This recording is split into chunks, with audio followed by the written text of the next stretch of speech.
Peace be upon you. Hi everyone.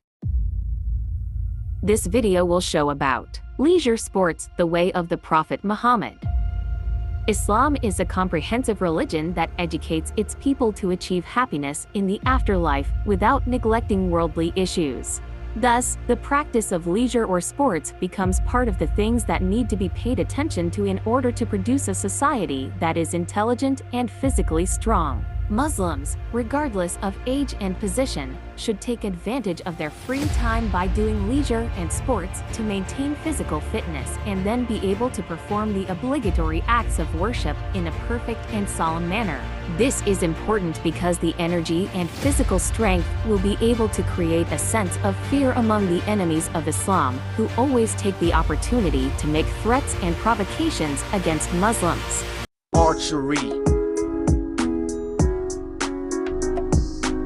Rasulullah also always set the best example for his companions in matters of worship and matters involving daily life.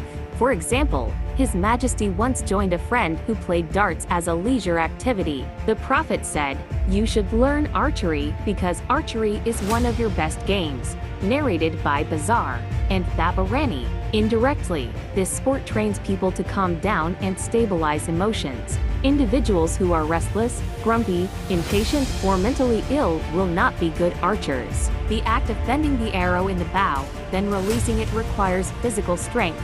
This sport is also a holistic exercise for a person physically and mentally. Riding horse.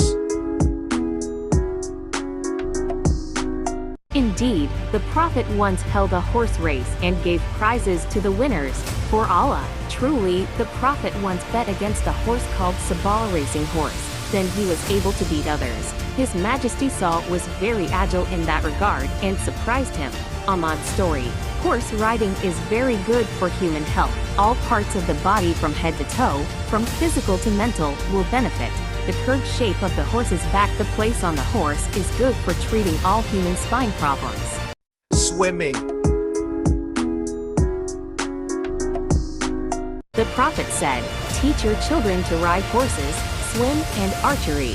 Narrated by Bukhari and Muslim. During swimming, mentally, physically, all the muscles and bones of the skeleton are moved to make a coordinated movement between two limbs and two limbs. In addition to stimulating stamina cardiovascular system, swimming also gives people the opportunity to master the water and be brave. Wrestling.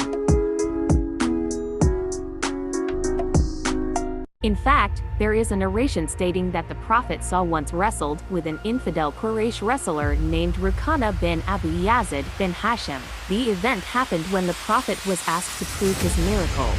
The condition of the competition is that if the Prophet wins, Rukana will convert to Islam. The result was that Rasulullah was able to defeat Rukana and win the 3-round wrestling match. Finally, the Quraysh sportsman embraced Islam. Running. In another story, the Prophet once competed in a running race with his wife, Sayyidatina Isaiah, while traveling. There was a time when His Majesty won, and there was a time when the Prophet lost in that race. The most difficult thing for those involved in sports is to accept defeat with an open heart. Islam teaches us to be calm, have a big heart, calm down, and be rational when accepting the results at the end of the competition. The saddest thing is that there are a few sports fans who fight with each other for being emotional and easily following the dictates of lust.